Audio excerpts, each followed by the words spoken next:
Sitting round the fire, playing games with my sweet. She plays out marshmallow, gosh, that's hard to beat.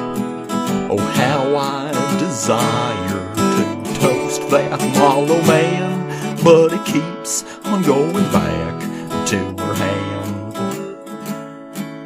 Come on now, let's play some Lorcana. We'll smash some s'mores like Hans and Princess Anna. We'll Lick a Mickey bar to his friendly face, invites you through a smorgasbord of lore. It's Lorcana. All right. Thanks for that intro, Goofy. Never gets old. I know. He's a real killer on that guitar. He is an absolute murderer on that guitar. We'll have to ask him if he has any other ditties up his sleeve, you know? Whoa, you think he knows more than just that one song for our podcast? I think he does. I bet if we asked, he could come up with a few more fun melodies. Dang, we'll have to get him in the studio someday soon. It'll keep people from skipping past the first 30 seconds of our podcast, too. Who would dare to skip past the melodic musings of one Goofy the dog? I don't know. It seems like a mistake to me, but... I know. Anyway, we'll have to see if he knows anything different. That will keep people engaged. That's the key. All right. Well, we're back for episode 5. Yay! And you know, it's cool. We can see the analytics for when people are listening to the podcast and everything. And we've had really steady growth, you know, like every single episode we have more and more folks listening, which is really, really cool. Yeah, it's the coolest thing. We love doing this. We also have polls up on our Spotify. Namely, right now, we have a poll to answer the question, how does one pronounce Into the Inklands? We'll never know. But we're getting closer to a real answer. Yes. We actually have somewhat of a consensus. We do? Yeah, currently by one vote. By one vote, the people have spoken, and they say Oh my God. that it is pronounced Into the Inklands. Yes! Yeah, so I knew it. I'm the best. despondent. I'm positively despondent I'm right now. number one. You're number one on a number one podcast, a number one Disney /slacks, number one Disney /snack /Lorcana podcast. Oh man, this really threw you for a loop. Yeah, so, you know, I don't know who I am anymore. I know. I understand that. That's happened a lot to me. Where you've been right Yep. about things and you have to watch somebody crumble in Somebody front of else you. just crumble right before my eyes, Yeah, you know? Yeah. Wow, well that's great. Hopefully we'll get more and we'll get a more scientific understanding of which it is. I wouldn't say that we have an absolute victory yet for Inklands. I think there's still some hope. The polls are still active, so feel free to go back and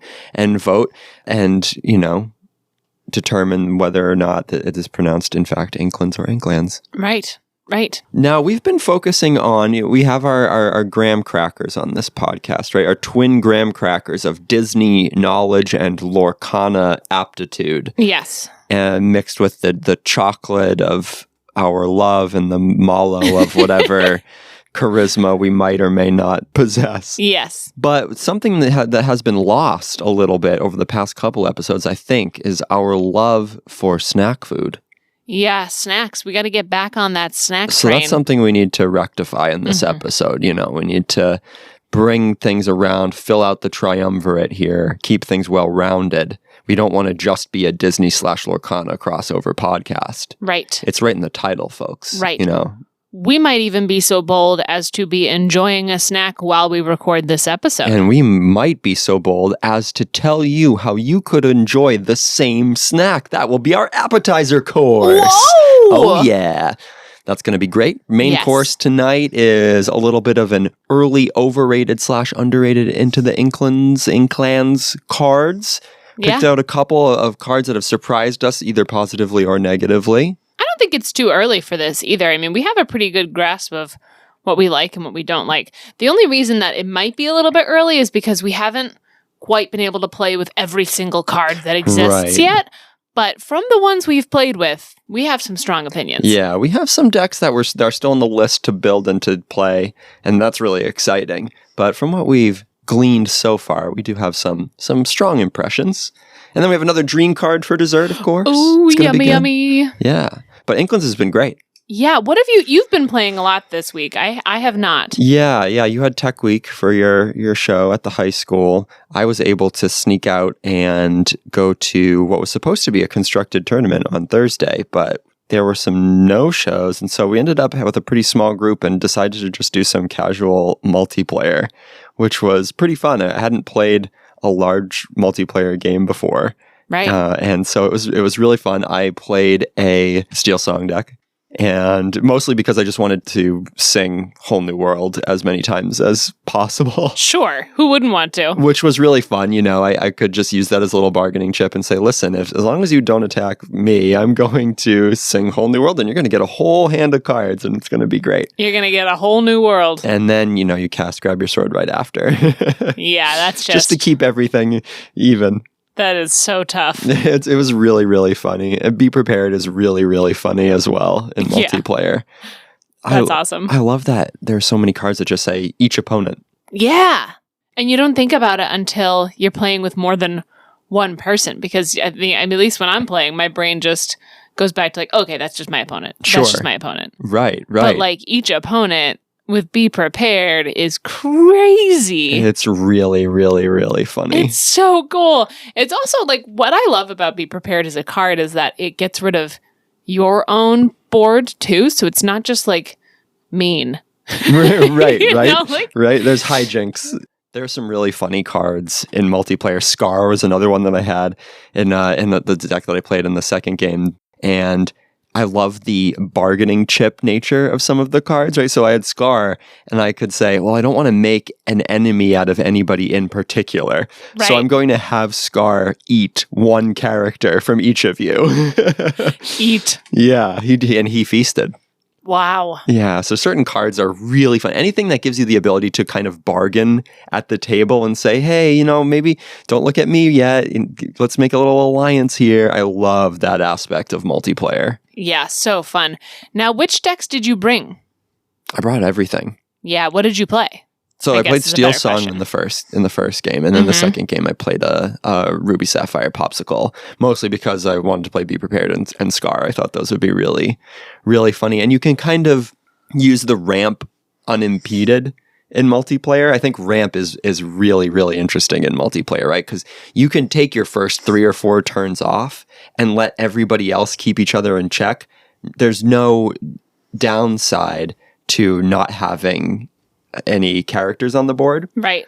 So certain games, right, like if I didn't have any characters on the board, I would become a target. You could use me as a punching bag. Sure. But not having characters, there's no penalty really. So you can just ramp up really, really fast without major consequences. So that's another deck that I really, really enjoyed. Yeah, that's awesome. That's what I was trying to get out of you because I really love that Popsicle deck. Yeah, it's really, really fun, and it got some upgrades in the new set, right? Because you can play like How Far I'll Go, and the new Grammatala is pretty good for it. It just got some really good upgrades. It got some really strong cards that didn't quite bring it in line with Ruby Amethyst, it seems, but it's still a lot of fun. Yeah, it's just a great homebrew that's like just kind of going major. It's awesome. Yeah, it's one that I've been playing for a couple months, really. Just because, I definitely have that little hipster streak of not wanting to play the tier 0 deck or whatever. So I haven't played much Ruby Amethyst, but you get some of the flavor of it with Ruby Sapphire. Plus, you get to play Tamatoa, and who doesn't like to play Tamatoa? That card's hilarious. He's the best. Yeah, He's awesome. Yeah, shiny. So other Lorcana news for us is that next Saturday, we're going to try to make our way to a tournament. Yeah, we're going to try to head to Double Midnight in Manchester, New Hampshire. Mm-hmm. That should be fun. They're doing a win-a-box tournament. Should be fun. What are you taking to that? I think I'm going to take the Ursula deck that we've been playing. Yeah, the Amethyst Emerald. Yeah, Amethyst Emerald has been awesome.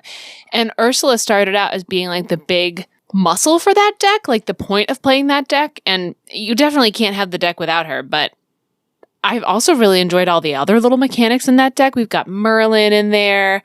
We've got all the different Mims in there. It's just a lot of fun, bouncy times with the Queen's castle as a location. Like, it's a lot of fun. Yeah, it's a really strong deck, and we've kind of maneuvered it more towards making it a full rush kind of deck, full aggro, right? Because we're trying it right now with Pinocchios and Maleficent 1-drops. I love the Pinocchio. The Pinocchio that quests for 3 and costs 2 on Inkable is just the games. A couple of the games we played today, I ended up with a Maleficent on turn 1 and then that Pinocchio on turn 2, and it was just like questing for 5 every turn. Yeah, it's brutal. It goes real fast. So if you don't have some of the cards that keep that in check, and you're able to fill your hand too, right? So even if you kind of check those, they only cost once, and then you're able to clear them. You just draw a lot of cards still. Yeah, it's a lot of fun. Yeah, really fun stuff. Yeah. Well, should we get to our appetizer course? Let's hop right in.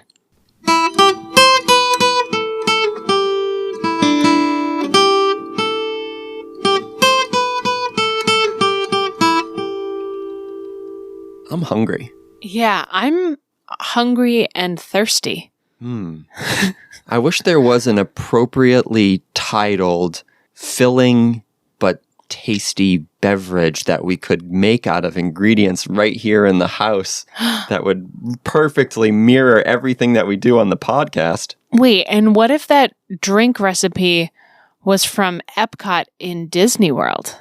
I think that would be perfect. Wait a second. minute. Wait, what's that drink right there? What? You mean this frozen s'mores drink? Oh my goodness, that's a frozen s'more? Yeah, it's a frozen s'mores drink. Wow.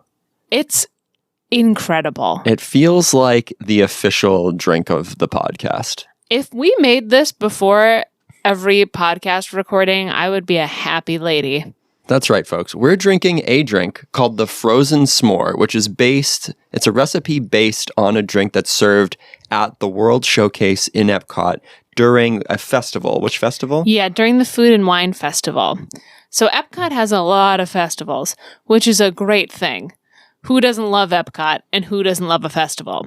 The festivals in Epcot, essentially, if you don't know, are just a series of booths that are tied together by a theme. Right, so there's the Flower and Garden Festival that's happening right now. So different countries will have a booth. There's some generic, just like American food booths too, that are all like for the food and for the Flower and Garden are going to be related to plants or a certain kind of flower, or have some kind of, I don't know, syrup in them or something that's from a flower. They're all loosely connected like that. And the Food and Wine Festival, the theme is good food and wine. And this drink comes from the Food and Wine Festival. Yeah. So it was originally at the Food and Wine Festival, I think in like 2016 it said. Now I should add, I don't just know this information about this drink.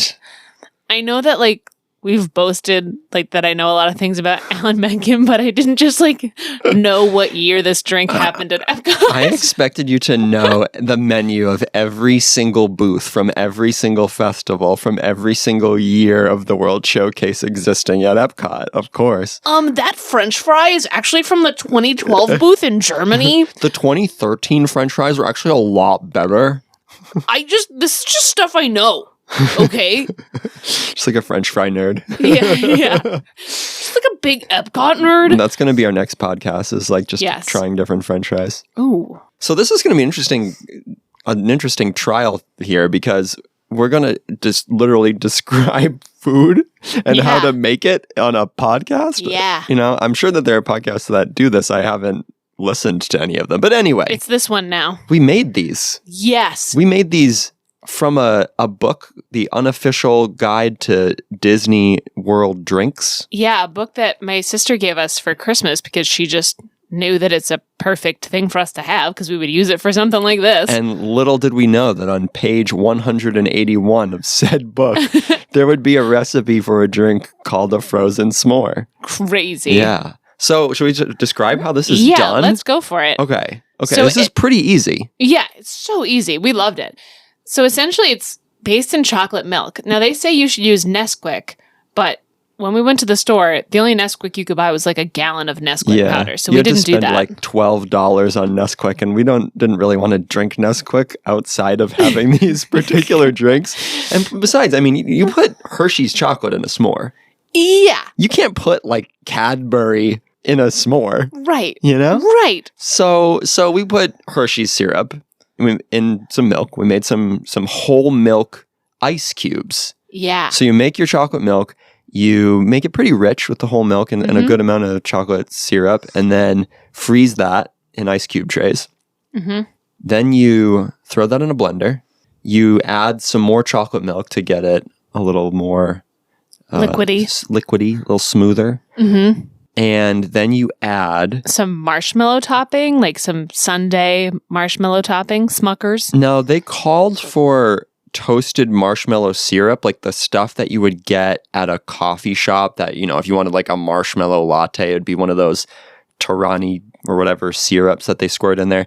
So it seemed a little more, I don't know, appropriate for making it a nice smooth drink, rather than just that artificial kind of layer of marshmallow taste. Yeah. Also, like, what world do we live in where we were going to be able to find toasted marshmallow syrup in the grocery store? And want a whole bottle of it. Yeah, like what? So we just got a little jar of the Smucker's topping and threw that in the blender as well. You blend that up until it's, frozen beverage texture. Mm-hmm. And then you pour it into a glass, and then you top it with some mini marshmallows and some chocolate shavings. And a little graham cracker. And a little graham cracker. And I loved the graham cracker. Ooh, the graham cracker was really nice to dip into the frozen drink.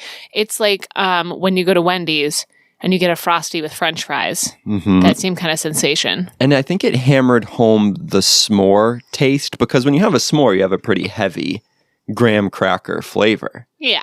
And so I think you needed that to balance it out and to make it not taste just like sweet chocolate milk. Definitely. Really enjoying it. Now, is this a beverage that you could enjoy while playing Lorcana? Definitely. I think this is, at least from my opinion, this is a Lorcana safe snack. Yes, absolutely. As you can put a cover on your cup, Yeah, sure. If that's going to help you, have your graham cracker do some dipping and then finish it off with a cover on it. We did not cover ours because apparently we're animals. We are living quite dangerously here. Yes. But, we're near our playmats right now. And we did discover recently that you can, in fact, wash your playmats. So, quick story about this playmat. We got it, as you know, from if someone had left it in a game store.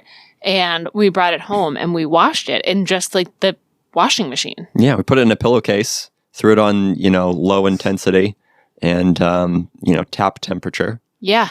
And then we just hung it dry and it's like good as new. It's basically, I guess, the same kind of material that wetsuits are made of. So it was really durable, and it doesn't have any ill effects. And in fact, one of the little kind of almost like stains that we had on it was washed completely clean. Yeah, and it dries really fast. So if you're going to have a frozen s'more near a playmat while playing Lorcana, just know that if you do in fact spill on your playmat, you're fine. Don't worry about it. You're so fine. I wouldn't recommend it. I wouldn't do it on purpose. Spill whatever you want on there. It'll Go wash crazy. out. Get some wine on there. It'll be fine. Sure. Grass. Rub it in some grass. It'll be all right. Maybe we could do that for an episode. We'll push the limits of playmat washing. Yeah. We'll see what kind of stains won't come out of a playmat. Yeah. I have some old Game of Thrones playmats. I have plenty of playmats, just dozens of them. So I love that. So yeah, absolutely. We'll give it a whirl. Hey. Now, yeah. No, you go. No, you go ahead. What's up? I was just going to say. Yeah. Getting a little hungry. Yeah. Was wondering if we had a waiter around here that I could ask about the main course. Let me see if I can flag one down. Oui, madame. Oh, Francois, I didn't know you worked Bonsoir, today. Oui, je travaille aujourd'hui. Qu'est-ce que vous voulez? Yep. All right. What would you like, madame? Oh, thank you.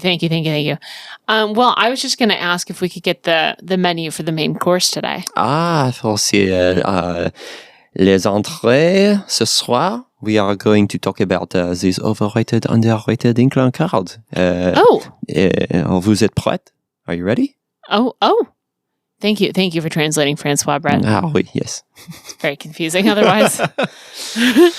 Yeah, I think we're ready for it, right? All right, let's bounce right over to the main course.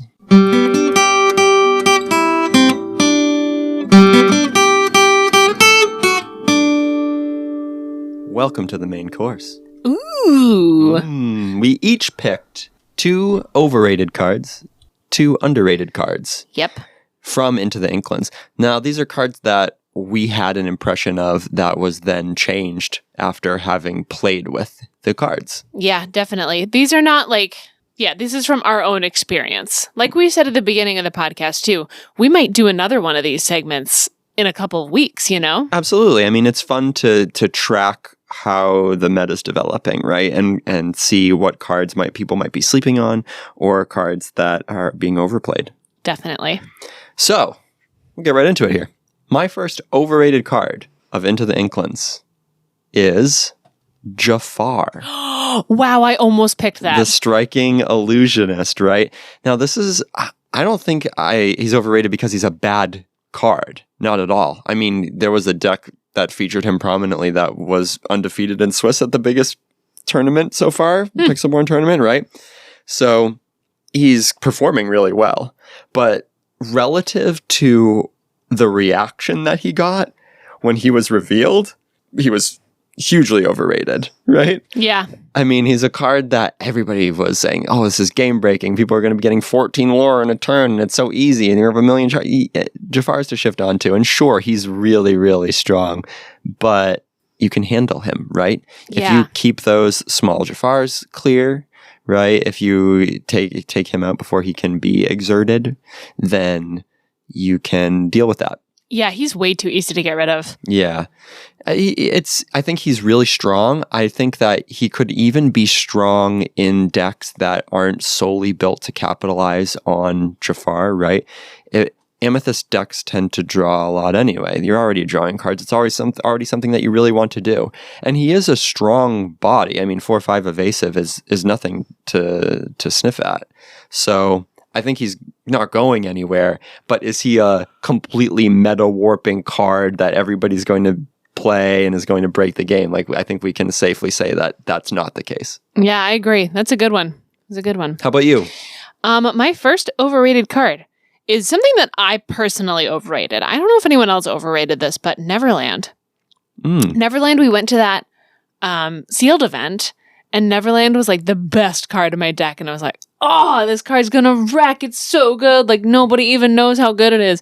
But, like, it's a 1/4. Right. You know? And, like, now that people know about what locations are and how powerful they are, and no one's just gonna let my location sit out there, it's just not as good. It hasn't had the same impact, right? Yeah, I mean, I just took it out of a deck yesterday or not yesterday, 2 days ago, because it wasn't doing enough. And you're talking about Neverland and kind of like all those locations, just the 1-drop. The blanks that, are only 4 health or 5 health, that kind of a deal. And 1 lore, yeah. Yeah, right, exactly. It's just, and it's fine. I don't know that I necessarily need to get rid of the card forever, but it let me down. Yeah. All those cheap locations. Yeah. There still might be a place for them. I was actually even thinking that if you're taking that Amethyst Emerald list and you're trying to make it into a really aggro rush kind of quick build, that maybe there's a place for a 1-drop location in that, because you're dropping so many characters that need to be handled that maybe the 4 willpower location becomes a less attractive target. So maybe we'll try them in that regard and see if they perform a little bit better. Definitely. All right. What's your next overrated card, Brett? We each picked 2. Mm-hmm. So what's your second overrated? So my second overrated card is Dive Bomb. Who overrated Dive Bomb? Listen, I don't think God. we expressed adequately how terrible that is. Like, if we gave it an F, it needs like an F minus minus minus. So we overrated it by saying that it was bad. Yeah, it's not merely bad. It would be better served as fuel for a fire to make s'mores. Yeah, now, dear listener, if you're interested in purchasing any dive bombs or foil dive bombs, then I was just joking, and it's amazing. Yeah, then come and find us. It's so good. It's so such good. a good card. We may or may not have 2 amazing, pristine, probably PSA 10 mint condition dive bomb foils that have your name on them. Yeah, that card is just the worst. It's up there with If It's Not Baroque. Oof. I think those 2 are in contention for the worst card, the most useless piece of cardboard, something that would be better served as a bookmark, a coaster. Ooh, a coaster's a good idea. You know? That's nice. And you know what the worst part, the absolute icing on the cake for how bad Dive Bomb is Iago's teeth. Yeah. He has in that art just this full set of like human chompers. He's a parrot with human teeth, like all parrots have. Just a massive set. I mean, they look like he's wearing dentures or something, right? Like it's fascinating. Yeah. It's fascinating that he was animated with teeth, because he definitely was animated with teeth. Right. Like, but why? It looks so strange if you start to focus on it for a second. I know, it might have ruined all of Aladdin. It's close. Oh, no. Nothing I don't could know. do that. Nothing could do that. No, that's true. That's true. But yeah, Dive Bomb, overrated because we couldn't adequately express how terrible it is. Yeah, real bummer town. Yeah.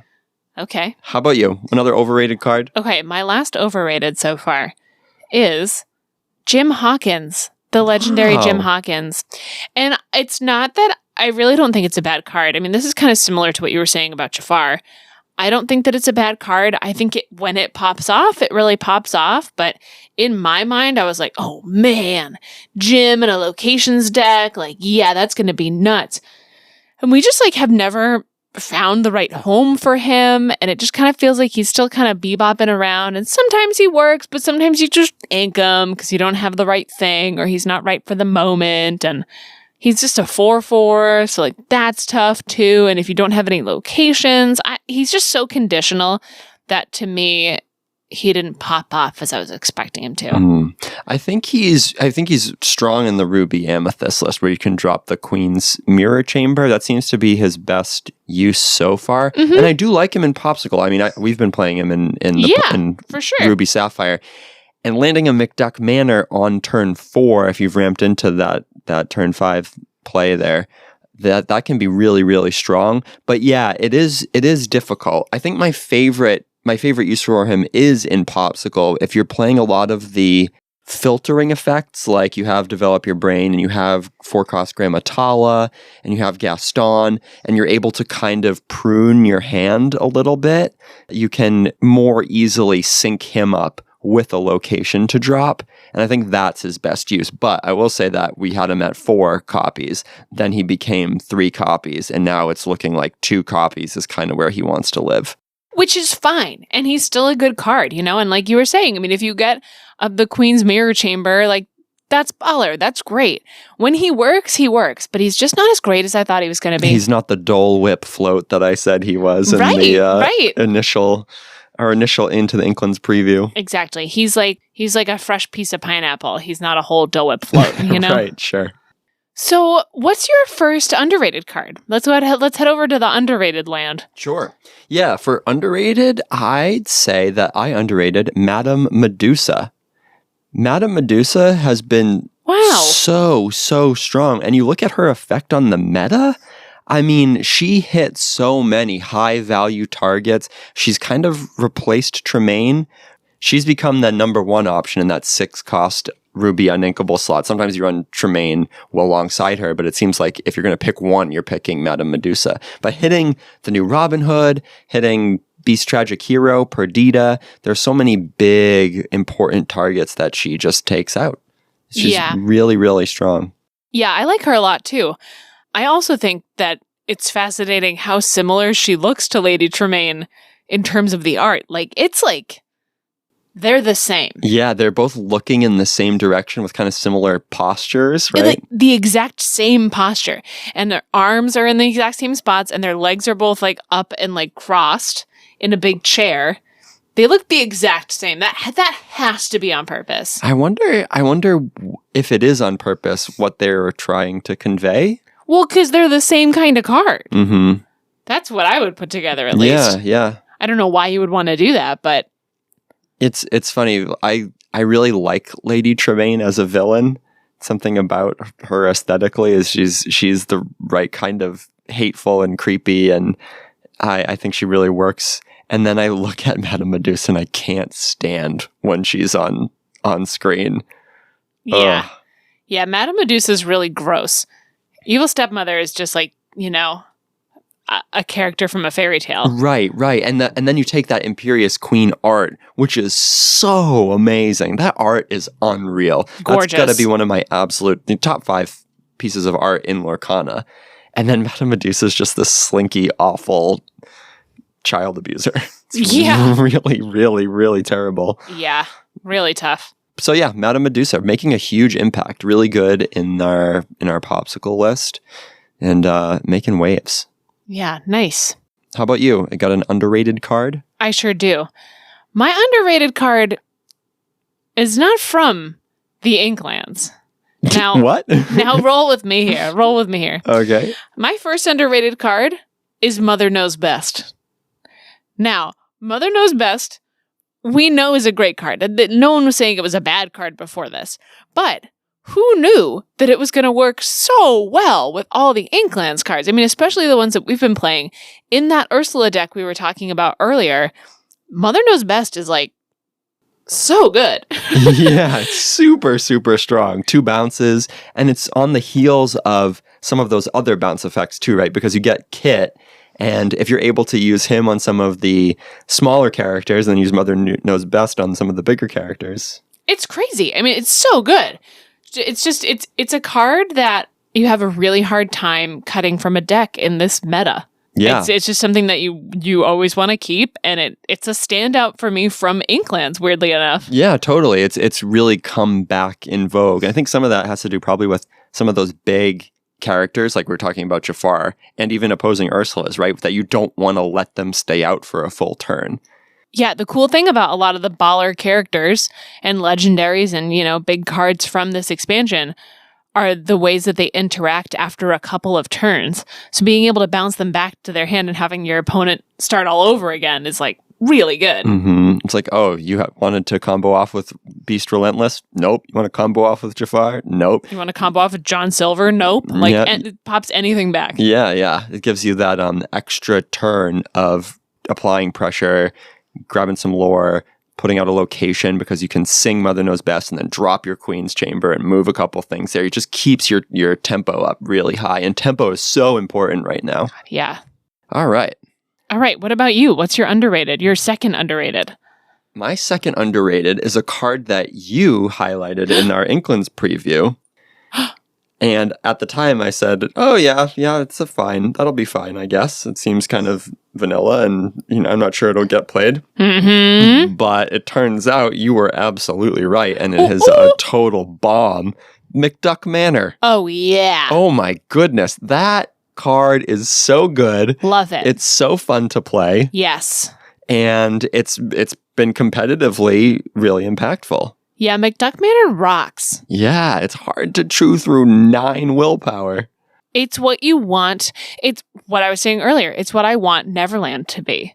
Right. You want it to be a major speed bump or to get you lore. Right. And it feels like Neverland's just a little bit too easy to clear, whereas McDuck Manor is a little bit too hard to clear. Right. And McDuck Manor is more expensive, and I understand that that's why, it's a little more powerful and will stick. But still, it's awesome. That's a good choice. Yeah, I definitely slept on it. I'm really, really excited to play with that card. I love its function in the decks that we've been using it in. Yeah, definitely. All right, and one more underrated from you? Yes, my final underrated card for this overrated, underrated segment is Cursed Merfolk. Yeah. Cursed Merfolk is so good. Again, no one said it was going to be bad, but it's just like consistently awesome. You would think that because it has 0 attack, like it couldn't be that good and blah, blah, blah, blah, blah.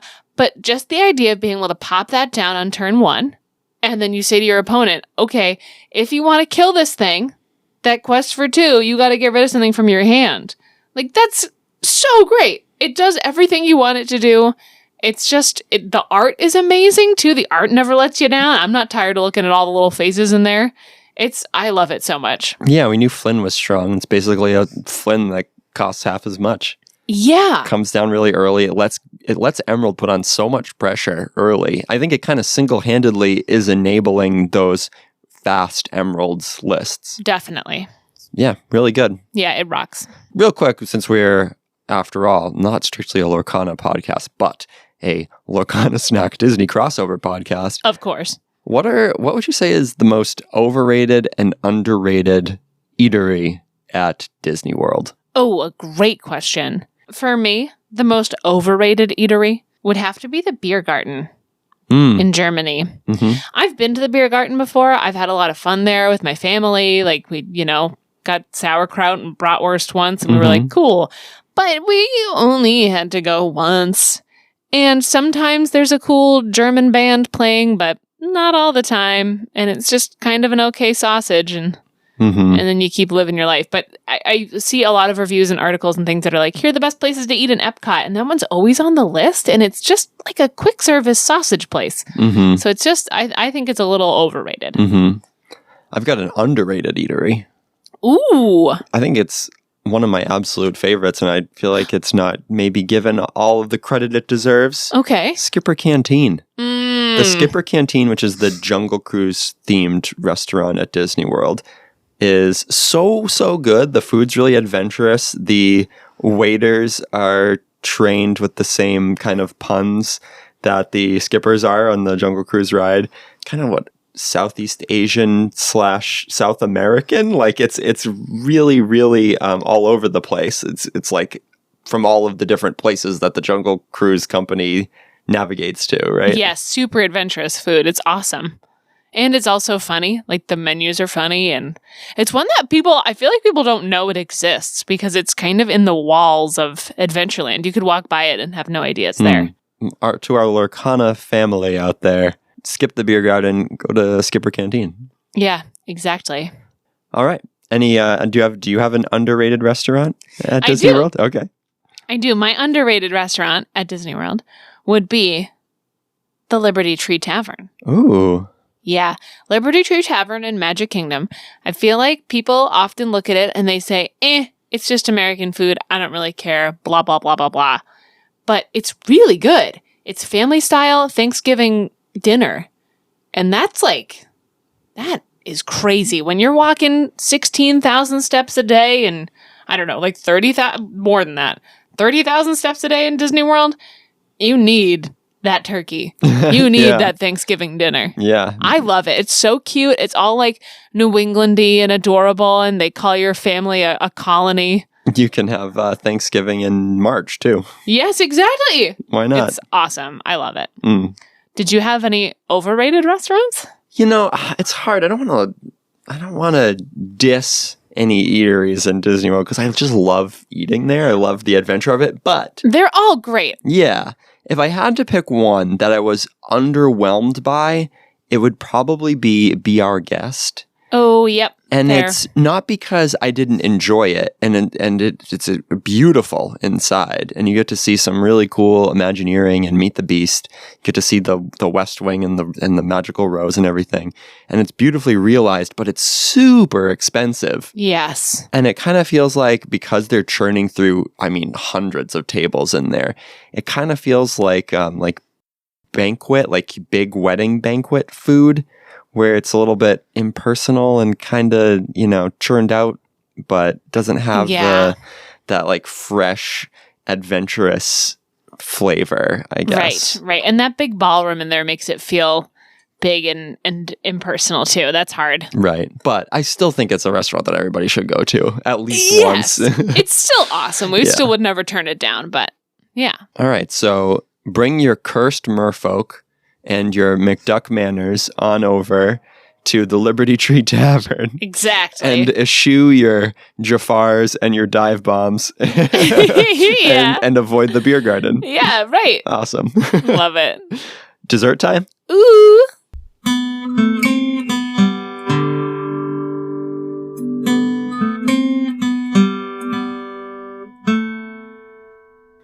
Oh boy, I am stuffed. Woo!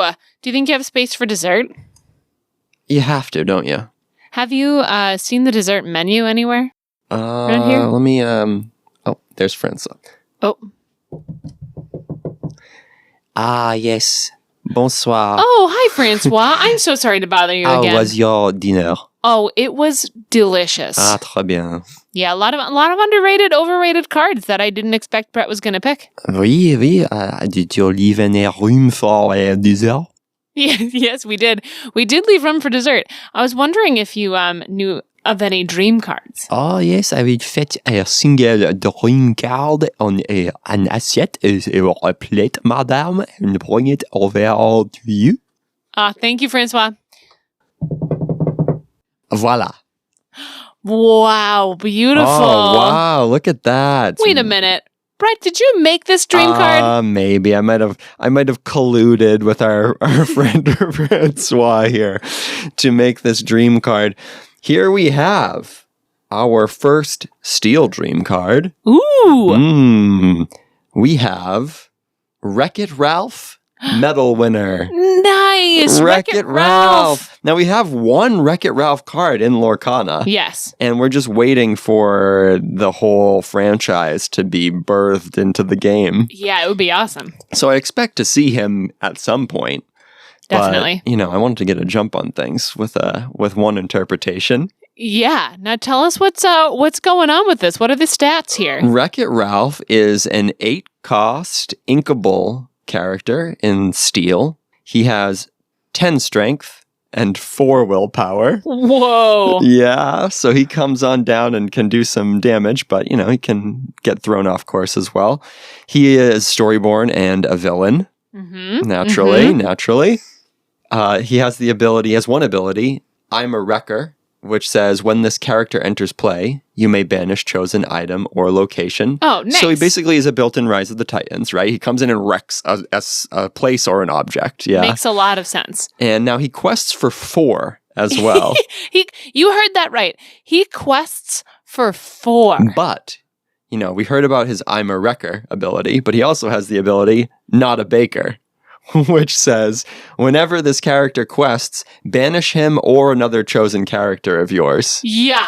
So he has this downside of you get to quest for 4, but then you have to either send him away or preferably send something smaller away, sacrifice a little small character. So, just reflecting the way he kind of barges through other games and through stories, and leaving a little bit of a trail of carnage in his wake. Yeah. So, fun, big, flashy. I'm really interested in cards that are potentially game ending. Yeah. Some of the expensive cards in Lorcana don't have that immediate impact. Like, I compare him to Goofy Night for Day, which is an awesome card. He's really cool. So cool. But, Wreck-It Ralph has an immediate impact on the board with a little bit of the downside, but some of the same upside where you can quest for 4 and smash things for 10. Gets rid of any location you want, right? Yeah. So I think it would be really fun to have Wreck-It Ralph in this capacity in the game. I think he's an absolute blast. Now, what kind of rarity is he? Super rare. Go with his, right. Yeah, steel coloring, I guess. I mostly choose the rarities based on the color palette of the card at this point because, it's all for fun anyway. It doesn't really matter. So I just always steel and make them super rare. I think super rare is fair for this card, though. Yeah, it kind of feels right. I do try to match up the rarity with the complexity of the card. Sure. I don't think this is a world beater card, right. but I think he's really solid and is mechanically interesting in a way that super rares can be. So, yeah, Wreck-It Ralph. Nice. Love that. Yeah. Tasty dessert. A little dessert to cap things off. Nom nom nom nom nom nom nom.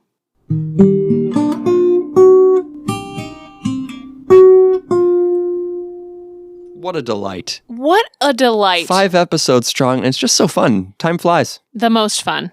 We're having an absolute blast, and if you're having a blast with us, we'd love to hear from you. It's always at Smorcana on Instagram, at Smorcana on Twitter /X/ whatever it is now. And Facebook. Facebook now, yeah, we have a Facebook page. So we're everywhere. Get at us. Also, smorcana@gmail.com. Yes. As we're leaving our meal here tonight, we're grabbing some mints by the door, perhaps. Oh, yes. And what's on these mints? What's going to lead us into our further adventures? Oh, look at this. Look at this wrapper.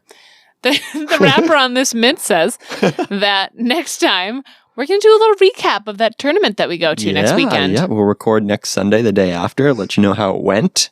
we'll also do a little segment on the pronunciations of Lorcana cards. Yes, this is something that we have wanted to talk about since before we had a podcast. So we're very excited. We have some thoughts, and this isn't going to be us chastising people for pronouncing No. Disney character names incorrectly. It's we have some other thoughts about the way that cards are spoken of. Exactly. It's deeper than it seems. And we'll leave it with that mysterious kind of overtone. Ooh, a mystery. What will it be? Looking forward to that on episode 6, coming out next week on your preferred podcast platform. Yes. We're going to keep on sipping these frozen s'mores. And I want to go build a Perdita deck. Ooh, let's do that. Let's do that right now. Yeah. She's cool. Till next time. Thanks for listening.